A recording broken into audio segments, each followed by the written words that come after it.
intinya kita untuk mengetahui Shiratal Mustaqim itu gaib atau nyata, begitu aja ya.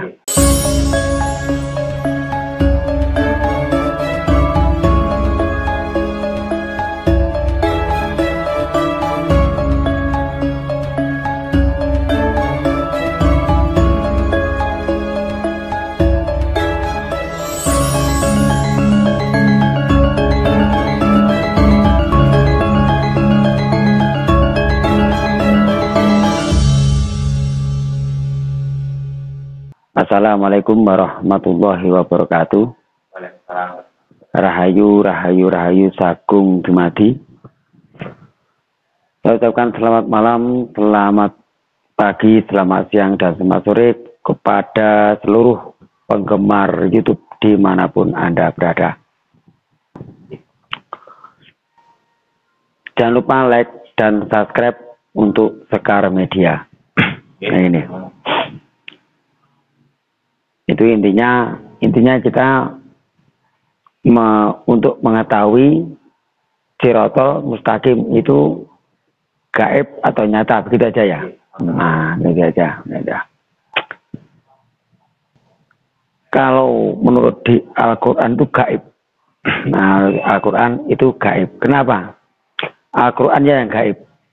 Karena Al-Quran ini sebetulnya kan wahyu.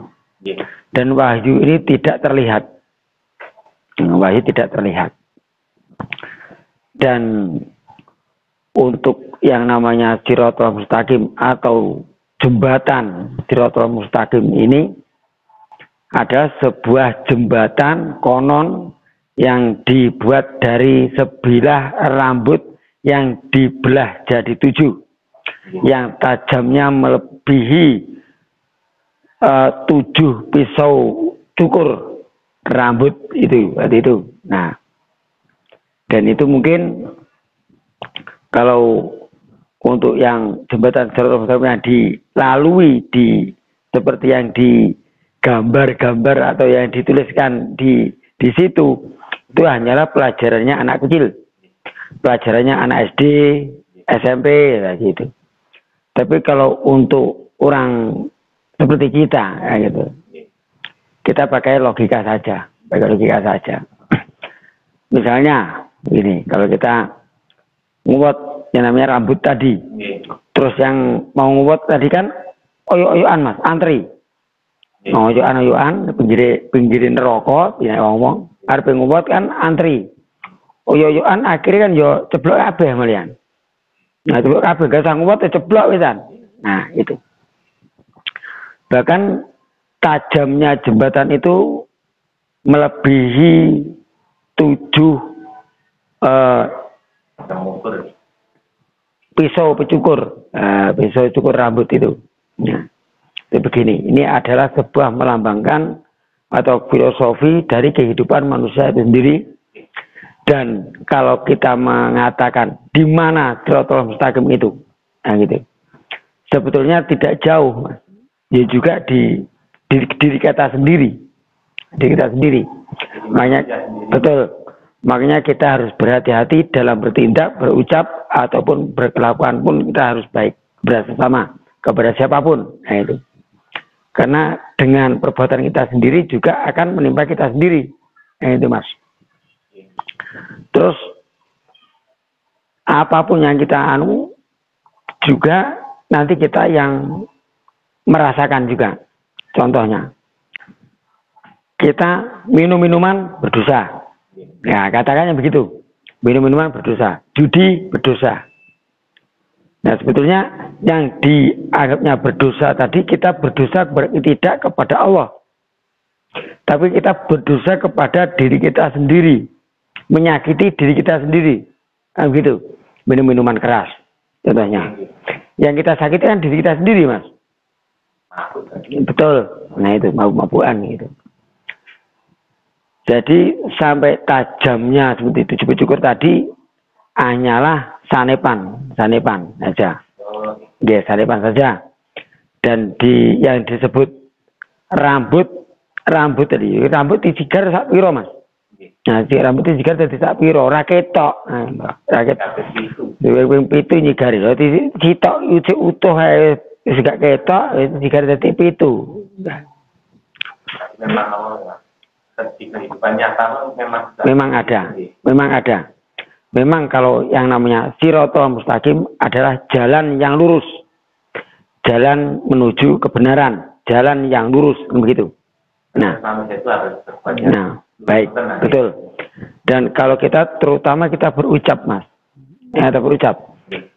Makanya kalau digambarkan, kalau kita sedang berjalan di atasnya Shiratal Mustaqim, itu ada yang merangkak, ada yang berjalan biasa, ada yang lari, ada bahkan larinya secepat kilat.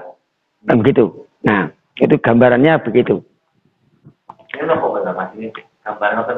Nah,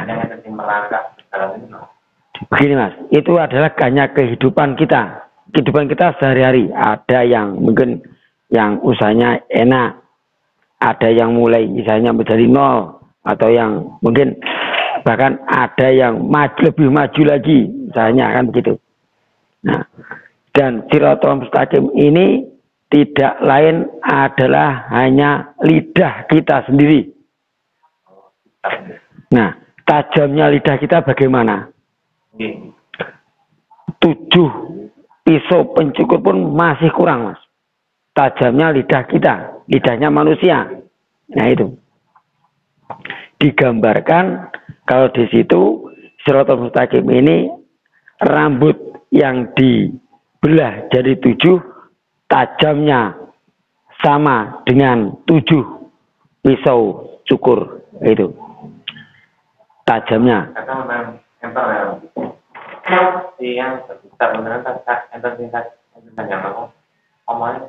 Nah, di situ Pak, di situ.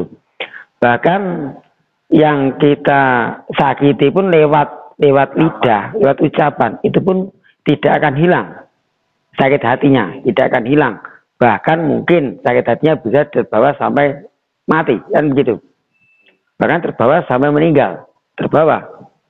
Dan tajamnya ucapan-ucapan tadi bisa menyakiti siapapun, bahkan bisa menyinggung siapapun, dan akhirnya nanti menimpa kita sendiri. Nah, yang dimaksud terjerumus atau terpleset tadi, terpleset dengan ucapan kita sendiri. Akhirnya kita digebuki orang. Nah, ada masuk neraka udah, nggak usah malaikat digebuki. Nah, dibenci orang. Nah, di situ.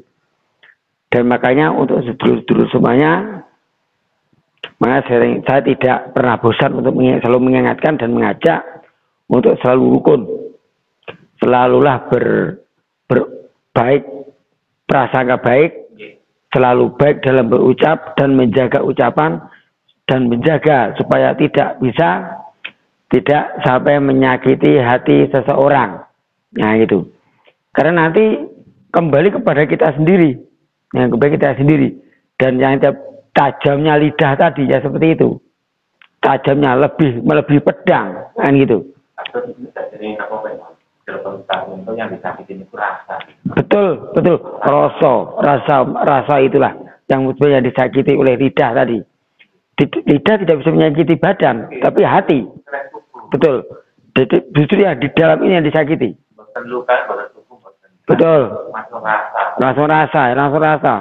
Jadi kalau lidah ini memang tidak bertulang, itu betul. Syukur ngomong, syukur nyeplos kalau ngomong. Kadang kalau ngomongnya pun juga pedes. Nah, ngomong pedes, nyengkring. Wah. Mulai zaman ini fitnah justru dari lidah itu sendiri. Karena dari lidah ini kita bisa menghancurkan seseorang, bisa menghancurkan rumah tangga orang, dan bahkan bisa menghancurkan usaha seseorang itu. Nah, itu. Dan dari lidah inilah yang paling berbahaya. Dan lidah-lidah yang tidak bertanggung jawab ini bisa menghancurkan sesuatu yang tadi baik. Nah, itu. Tadinya rukun, akhirnya, nah itu Mas. Tadinya rukun, terus orang tadi pergi ke sebelah, cari kutu atau petan kalau orang Jawa. Nanti setelah petan memusuhi orang yang tadi, padahal tadi baik. Nah, karena sudah kena jembatan yang di sini tadi. yang pitan tadi terpeleset di jembatan itu. Nah, artinya begitu. Nah, makanya sangat berbahaya daripada pedang, lebih tajam lagi lidah manusia. Lidah manusia tidak bertulang, tapi kalau ngomong syukur nyeplos, tidak merasa. Kadang, loh aku mau ngomong apa? Nah, kadang ngono. Nah, banyak mas, banyak itu banyak. Ngomong-ngomong dewe lah. Nah, ngomong-ngomong dewe lali kan ngono. Nah, contoh sekarang kita bisa ada seseorang yang menyakiti seseorang, mungkin ada sakit hati, yaitu seorang pedagang, yaitu khususnya sedulur-sedulur saya yang pedagang bakso. Itu salahnya juga apa? Nggak salah apa-apa, ya sudah disangkut pautkan waktu oleh orang pejabat tinggi, nah gitu. Tidak pantas untuk jadi menantunya, kayak gitu. Justru tukang bakso ini malah bersih, hasilnya halal, jujur. Nah, dan tukang bakso ini selalu menyuguhkan hidangan yang enak, yang nyaman, yang menyuguhkan suatu yang kehangatan juga, yang bergizi kan itu. Kalau tukang bakso tidak mungkin korupsi, tidak bisa korupsi, dan hasilnya pun halal, nah gitu. Nah, justru tidak tahu apa-apa, justru tukang bakso ini malah kena imbasnya, kena fitnah juga. Nah, justru mereka akhirnya bisa sakit hati karena hanya lidah tadi. Nah, lidah tadi. Betul, betul. Dan dari lidah tadi akhirnya merambat sampai ke tukang bakso. Tukang bakso tidak punya salah apa-apa. Nah, itu kasihan, kasihan mas. Mereka juga punya keluarga, anak, istri, dan ya lain-lain lah. Dan jangan disangkut pautkan dengan keluarga pejabat itu sendiri. Nah, toh akhirnya hidangan yang dimakan setelah rapat tadi, yang dimakan juga yang disantap juga bakso. Nah, betul. Jadi itu lebih mulia tukang bakso ini. Tidak tahu hujan, panas, tetap menyurung rombongnya, menyurung gerobaknya. Paling saya menghidupi keluarga. Menghidupi keluarga. Mereka itu seandainya ada sesuatu kejadian sehingga menewaskan bakul bakso itu sendiri, dia syahid mas. Syahid berjuang untuk keluarga, kan begitu. Nah, jadi kasihan kalau orang kecil ini sampai dikait-kaitkan dengan yang di sana, kan begitu. Yang di atasnya yang tidak tahu apa-apa.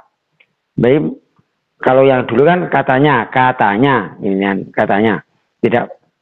Kalau cari pasangan jangan seperti tukang bakso, begitu. Nah, ini kan tukang bakso ini tidak tahu apa-apa, tapi kena imbasnya, kan begitu mas. Nah, gitu.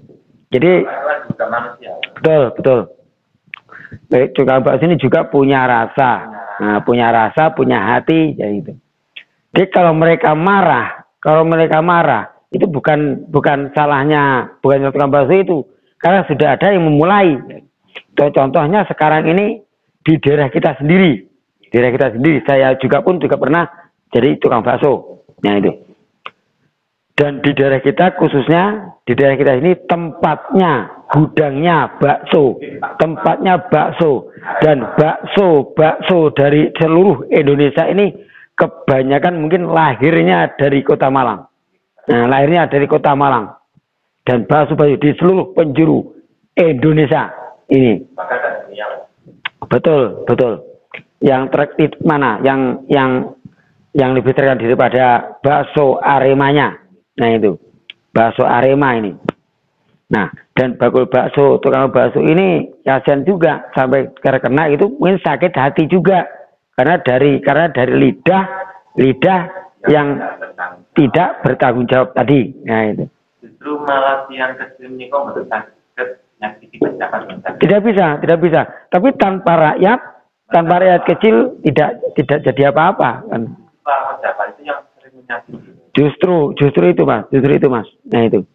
apalagi lebih sakit lagi. Nah tadi lebih sakit hati lagi, udah susah seperti sekarang kan, seperti minyak goreng mahal. Nah itu minyak goreng mahal. Ayo, kalau nggak bisa beli minyak goreng, ya direbus saja kan gitu. Ada ucapannya begitu juga. Ini justru menambah sakit hati lagi. Harusnya menghibur kan begitu. Nah, betul begitu Mas. Nah, tapi gini Mas, kita soal ini bukan namanya bukan apa namanya? Kalau partai itu apa namanya?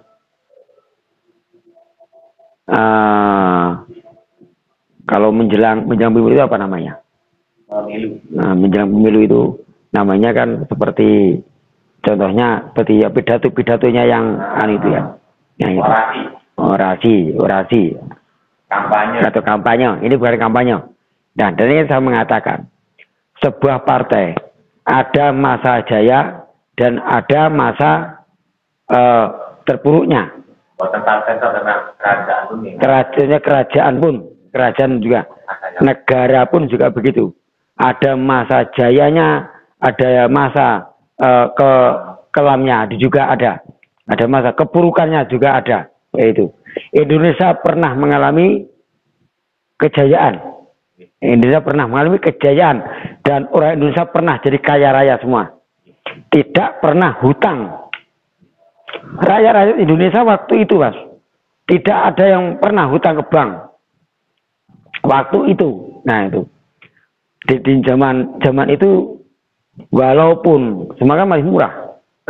Nah, betul itu. Dan rakyat pun tidak ada yang hutang ke bank. Kalau sekarang kelihatannya aja orang-orang kaya raya, semua rumah besar, tapi tanggungannya di bank ya banyak Mas, banyak. Bikin rumah besar tapi utang di bank banyak. Tapi kalau ya betul begitu. Betul. Nah, betul itu Mas, betul itu. Dan makanya kalau orang-orang dulu itu memang saya anggap kaya raya. Orang itu kaya raya. Betul. Dan saling punya sikap tenggang rasa. Waktu itu tidak ada saling menyakiti antara sesama, gotong royong, rukun itu. Kayak dan dari lidah ini tadilah mungkin bencana demi bencana terjadi. Ya betul. Karena mungkin ada beberapa Mas ya. Ini bisa suatu teguran, hukuman atau juga adab kan gitu. Nah, ada 3 macam itu. Teguran itu mungkin kita melupakan sesuatu lah kayak gitu. Satu mungkin kita antara hubungan kita hablum minallahnya kurang. Nah, udah bagus hablum minannasnya udah bagus. Tapi yang kurang apa? Hablum minallah. Nah, itu hablum minallah. Jadi cobaan tadi karena Gusti Allah atau Allah Subhanahu wa taala ini sangat sayang kepada kita, sangat cinta kepada kita sehingga kita diberi cobaannya silih berganti, kuat apa enggak, kayak begitu. Dan hukuman, ini hukuman. Mungkin ada yang salah. Nah, itu. Jadi kalau salah, kayak seperti tadi kita kembali, kalau kesalah ya kita kembali lagi introspeksi, kita bersalah kepada siapa ya? Apa atau kita jauh kepada Allah, atau kita udah jauh dari masyarakat, jauh dari tetangga kan begitu. Kita bisa introspeksi lah, introspeksi diri. Yang kita mulai reformasi dari hati kita sendiri, dari rasa kita sendiri yang kita reformasi, kan begitu. Mungkin bangsa ini reformasi ini. Betul Mas. Karena hampir hilang rasa. Nah, betul. Kayak yang kita tahu kan itu, yang hilang rasa, hilang rasa. Kalau di kota mungkin sudah tidak kenal, tetangga dengan tetangga tidak mengenal. Tapi kalau di perdesaan atau masih di desa, ini insya Allah gotong royong masih tersambung terus. Silaturahmi insya Allah masih terjaga terus, masih sae, kan begitu. Itu malah rasanya mereka kan kota besar harus belajar ke desa. Betul, betul Mas, betul. Dan tadi karena dari lidah yang tidak bertanggung jawab tadi, akhirnya kita bisa bentrok, kita bisa clash dengan tetangga, bisa sesama dan lain sebagainya. Akhirnya kita bisa berselisih paham, akhirnya terjadi yang tidak enak, gitu. Nah, berkurang Mas, berkurang. Di mana persatuan kita? Persatuan Indonesia tadi kemana? Kan gitu. Nah, itu. Jadi yang kita galang dulu adalah sila ketiga, persatuan dan kesatuan dan gotong royongnya. Nah, gitu. Nah, itu di kota-kota akan kelompok antar kelompok. Oh, betul Mas, betul. Nah, ini yang sangat memperhatikan itu. Nah, kita sekarang kembali ke Shirathul Mustaqim tadi. Nah, kita kalau salah berucap atau salah apapun, salah berucap, kita akan tergelincir. Akhirnya kita masuk ke jurang tadi. Apa yang maksudnya? Kita bersalah atau baru narkoba atau apa? Jadi maksudnya ke neraka. Mana nerakanya? Penjara. Nah, jika nikah tinggalin di badannya di rusak. Nah, makanya yang disebut berdosa tadi tidak maksudnya tidak berdosa kepada Allah. Kita tidak punya berdosa kepada Allah. Nah, tapi kita berdosa kepada diri kita sendiri. Berdosa kepada kita. Karena selalu menyakiti diri kita sendiri. Badan kita siksa. Kita siksa dengan minuman-minuman keras. Kita siksa dengan yang namanya narkoba, narkotika, dan kita siksa dengan namanya perjudian tadi. Kalau sudah judi, pasti larinya nanti ke maling, Mas. Kalau habis uang habis, nanti kemana larinya? Jadi maling. Bisa jadi rampok. Nah, gitu. Nah, ini artinya menyakiti diri kita sendiri. Nah, itu.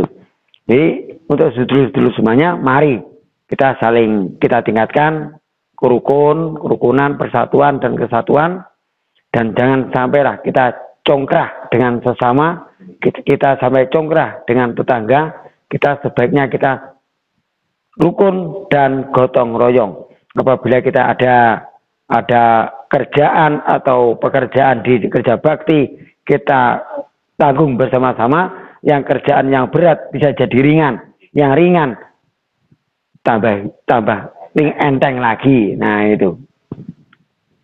Jadi sikap tenggang rasa yang intinya adalah rasa tadi, Mas, menjaga perasaan seseorang. Kita bisa menjaga perasaan seseorang kalau kita ingin dihargai orang lain. Nah, gitu. Nah, dengan ucapan itulah kita bisa menghancurkan segalanya, bisa menghancurkan pertemanan, bisa menghancurkan kekeluargaan, dan di sini yang harus kita jaga yaitu dari ucapan ini. Kadang dengan ucapan ini pun teman-teman kita yang sudah kita tolong pun melupakan. Nah, hanya dengan lidah ini pun teman-teman kita yang dulunya kita tolong pun kita lupakan, kita melupakannya. Siapa ya dari udah ingat lagi. Nah, jadi kalau sudah makanya begini, mungkin udah enak aja. Kadang kalau udah kaya, jadi melupakan teman tadi yang pernah menolongnya tadi, walaupun teman tadi menolongnya bahkan sampai yang ditolong pun hampir mati pun dijalani, kan begitu.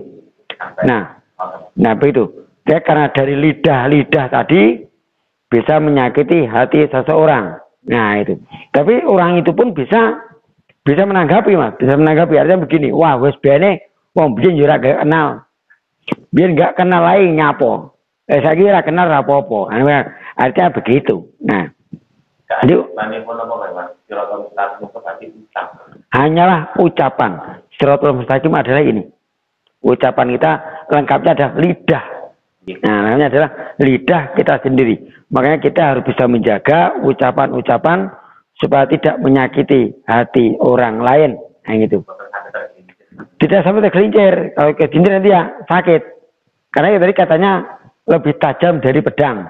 Nah, lebih tajam dari 7 kali pisau pencukur tadi. Nah, makanya kita harus berhati-hati karena kita tidak merasa kita syukur ngucap tok, syukur ngomong, tapi kita tidak merasa kalau ucapan kita tadi menyakiti seseorang kan begitu. Nah, betul. Makanya kalau Megijit memilih lebih sakit gigi.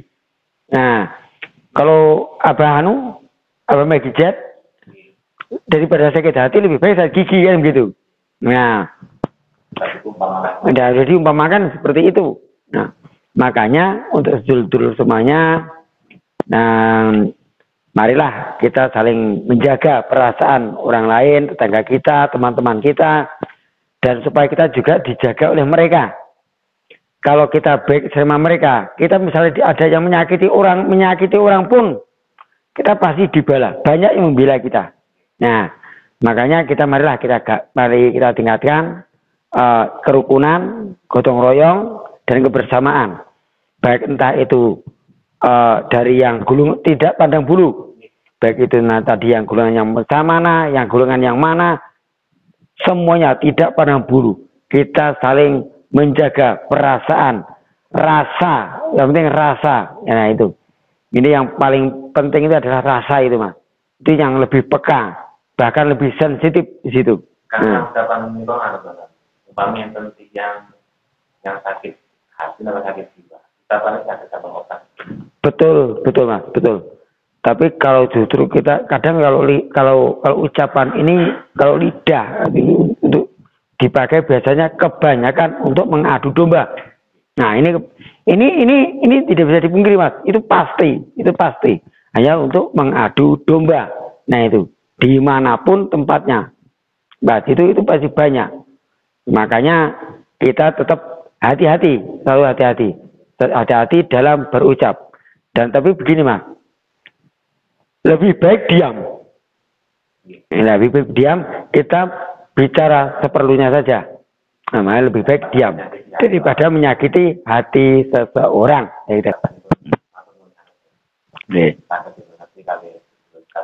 Ini, sementara hanya ini yang bisa saya sampaikan untuk sedulur-sedulur semuanya. Sekali lagi, marilah kita tingkatkan kerukunan dan saling cinta, mencintai kepada sesama, dan saling menghargai kepada sesama. Belas asih. Nah itu perlu bang, belas asih itu perlu ditanamkan mulai sekarang untuk anak-anak khususnya, anak dari sekarang. Dan ini untuk bisa hidup berdampingan di masyarakat kan gitu. Karena kita hidup di masyarakat tidak sendirian. Betul mas. Tapi waktu sebelum jadi udah ini partainya rakyat kecil. Partainya rakyat kecil. Tapi kalau udah jadi rakyat kecil udah diolok-olok. Direken. Terus malah tukang bakso ya rakyat kecil. Gitu. Dibikin sakit hati ya, itu kasihan baru baksonya. Nah ini. Dan demikian, kalau ada kesalahan dan kekurangan saya minta maaf yang sebesar-besarnya. Wallahul muwaffiq ila aqwamit thoriq. Wassalamualaikum warahmatullahi wabarakatuh. Rahayu.